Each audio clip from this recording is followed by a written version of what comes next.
Il y a une tempête qui arrive. Pendant la saison hivernale au Québec, il est normal d'entendre dire qu'une tempête approche. À juste titre, nous ne pouvons pas nous tromper parce que l'hiver, les tempêtes de neige sont fréquentes. Si je vous disais que cet hiver, nous allons avoir des tempêtes de neige, personne ne remettrait en question mes prédictions. Pourquoi? Parce que nous savons par expérience que la saison froide apporte toujours son lot de mauvais temps, et cela depuis que le monde est monde. Il y a un passage dans le livre de Jérémie, au chapitre 30 et les versets 23 à 24, qui nous disent ceci. « Voici que la tempête de l'Éternel se lève. Sa fureur se déchaîne. L'orage tourbillonne. Il se déverse sur la tête de ceux qui font le mal. La colère de l'Éternel ne se calmera pas avant qu'il ait agi et qu'il ait accompli les desseins de son cœur. Dans les jours à venir, vous vous en rendrez compte. » Ce passage est particulièrement révélateur pour la saison dans laquelle nous vivons maintenant. Cependant, pour bien comprendre ce passage et pouvoir faire un lien avec ce qui se déroule sous nos yeux, il est important de connaître le contexte dans lequel ces versets sont écrits. L'environnement de ce passage s'inscrit dans un contexte prophétique où Dieu annonce le jugement sur les nations et la restauration d'Israël. Ces deux versets, à la fin du chapitre 30, décrivent la colère de Dieu qui s'abattra sur les méchants sous la forme d'une tempête. Ce langage symbolique exprime la puissance du jugement divin. Cette tempête représente une intervention divine qui détruira les ennemis de Dieu et de son peuple.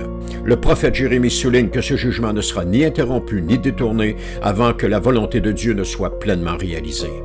La phrase « dans les jours à venir » nous indique que la pleine compréhension de ces événements se fera ultérieurement. Elle renvoie à un accomplissement prophétique qui pourrait aller au-delà du retour de l'exil babylonien pour inclure un jugement final sur les nations hostiles et la rédemption finale d'Israël.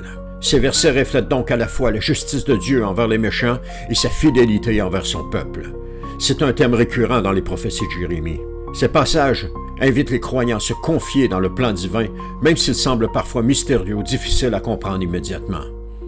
Il y a une tempête qui arrive, et celle-ci s'appelle la période des tribulations. C'est le moment où Dieu manifestera sa colère envers ceux qui font le mal. Plusieurs croyants pensent qu'ils auront été enlevés parce que ce jugement s'abattra comme un filet sur tous les habitants de la terre. Cette idéologie est une très mauvaise interprétation des Écritures. D'ailleurs, celle-ci amène les croyants dans une fausse espérance et leur cache la vérité de la parole de Dieu. Certes, la colère à venir n'est pas pour les croyants, mais plutôt pour ceux qui font le mal. Cependant, le fait que nous ne sommes pas destinés à cette colère ne signifie pas que nous, les croyants, ne serons pas sur la terre lorsque cette tempête spirituelle s'abattra. Ainsi, il nous faut nous préparer. Les jours à venir sont mauvais. Par exemple, à l'annonce d'une tornade, les gens barricadent les fenêtres de leur maison pour éviter qu'il y ait des dommages à leur résidence. En quelque sorte, ils se préparent à affronter cette tempête. C'est la même chose avec les croyants. Si on leur dit de ne pas s'inquiéter qu'ils seront enlevés avant que la tempête n'arrive, ils ne prendront pas soin de se préparer spirituellement pour ces jours mauvais.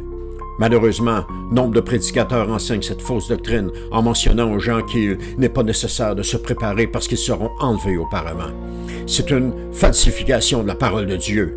C'est un mensonge qui est enseigné parce que la Bible ne parle aucunement d'enlèvement auparavant, mais plutôt de protection pendant cette période d'épreuve qui va venir sur le monde entier. Ne croyez plus ceux qui vous prêchent une évasion, mais plutôt plongez vos regards dans la parole de Dieu et demandez au Saint-Esprit de vous éclairer.